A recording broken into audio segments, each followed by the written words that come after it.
Так, а теперь пройдемся по анализу с помощью Hive Analytics блогера, его различных демографических параметров, а также выявим различные инсайты из аудитории блогера.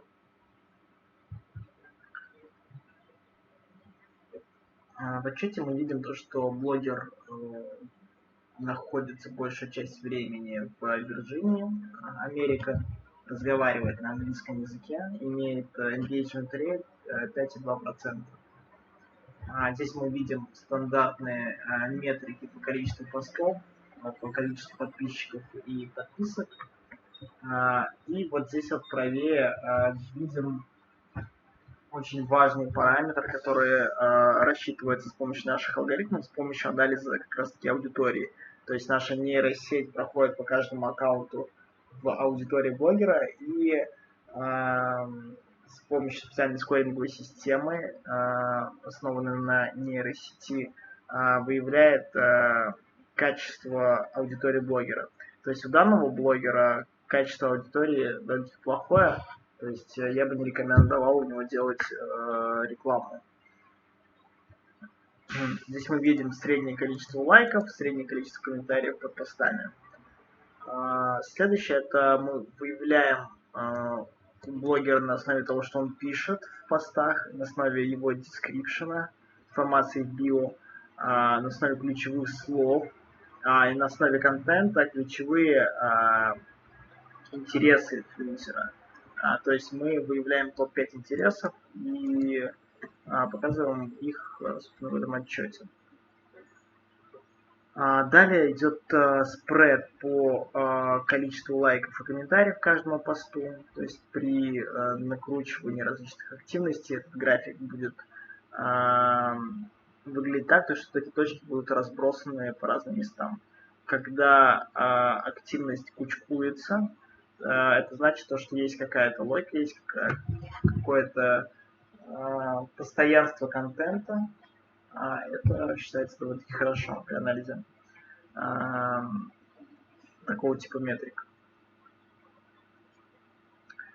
Далее мы видим разрезы по количеству подписчиков в аудитории блогера, то есть точнее по количеству подписок. Так можно выявить различные инсайты по доступности аудитории. То есть, например, аккаунты, у которых больше 1500 подписок, больше 1000 подписок, навряд ли увидят пост конкретно взятого блогера.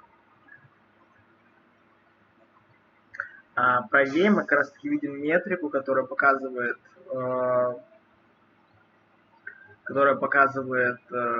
качество аудитории, то есть в различных разрезах. Это реально хорошие пользователи, публичные аккаунты, то есть аккаунты брендов, интернет-магазинов, прочих аккаунтов, которые не стоит относить к людям.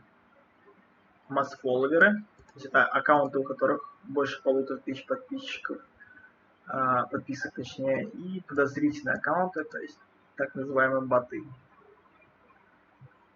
Далее мы видим инсайты по поводу возраста блогера, возраста аудитории блогера и пола аудитории блогера. Данную информацию мы берем как раз таки с помощью продемонстрированного ранее алгоритма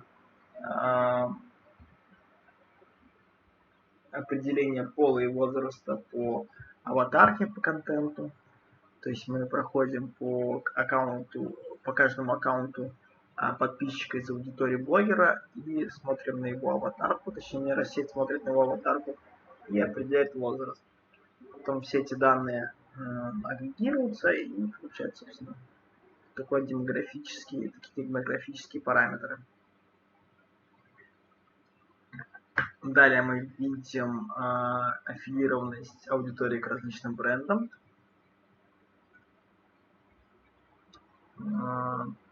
районы проживания в разрезе страны, региона и городов. Языки аудитории, интересы аудитории.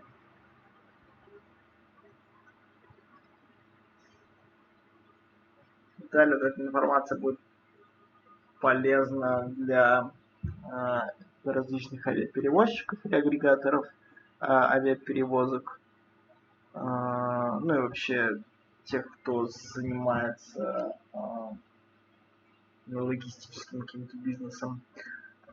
Тут мы выявляем